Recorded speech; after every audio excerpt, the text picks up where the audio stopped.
It's going to be as dark. Yeah, it's going to be bat crazy.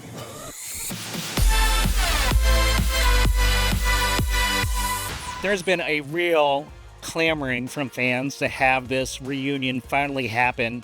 Have you been feeling that for the past couple of years? What has it been like for you? We have been feeling, I think, especially with like the awareness of the Save Daredevil campaign. You know, like that thing really took off, and I feel like they are massively responsible for us being brought back. So yeah, I mean, it feels like there's been a lot of anticipation. It's been a while now. It's close. We're a few months away. It's a real honor for both of us. These characters are sacred for us. I think for me, the things I was most proud of with playing Frank was always in Daredevil, was always on that show, and just work with him was working with that cast. I'm just enormously grateful that we're bringing him back.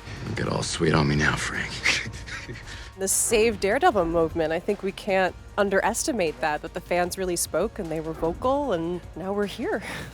This is wild. They went as far as to put a billboard Yeah. in Times Square to bring it back. We have to thank them a lot. I want you to finish the job.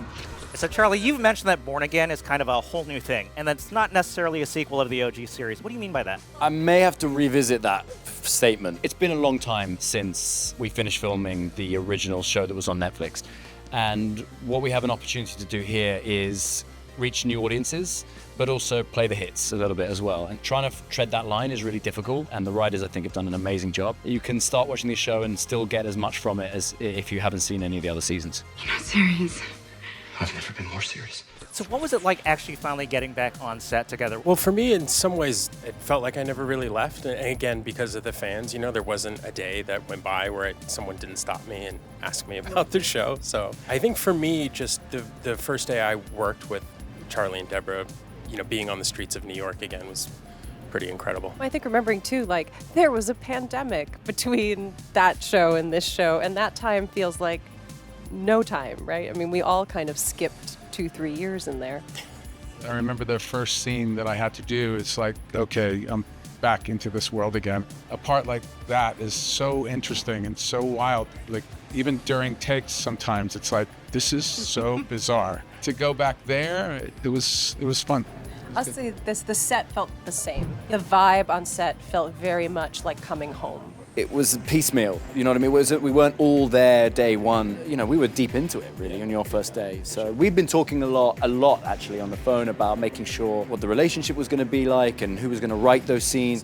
Like, when two heroes come together, that stuff can be wonderfully explosive. It's, again, a really good example of why working with someone like Jon just transcends what it can be like, because him and myself, Vincent, Deborah, Elden, everyone is so obsessed with those details. So it's fun. It's stressful, but it's fun. Leave it to me. Now, were there any rituals on set from the previous go-around that you guys kind of revived this time around? Oh, sure. So there are like certain books and things that I read. Like I read like All the President's Men, like the kind of journalistic, investigative things that sort of put me in Karen Page's mind and the heart of someone who like a dog with a bone will stop at nothing. So I did those things to kind of bring that back. I did nothing. I just, you know, Foggy really just feels such a part of me, you know? Yeah. So I didn't really feel like I had to do anything different. So it looks like you needed my help after all. And Jon, is it safe to say that this series will be darker than we last visited these characters and storylines? I think none of us were interested in pulling punches. I've said it before, you know, it's not about coming back, it's about how you come back, and yeah, we're not pulling punches. Yeah. Now, Vincent, Jon was just here telling us that this new series doesn't pull any punches. Fair to say that it's going to be darker, if not as dark? It's going to be as dark. Yeah. I mean, it's going to be bat crazy. Yeah, I can say none of us were spared a night covered in blood Yeah. of our own or someone else's. Yeah.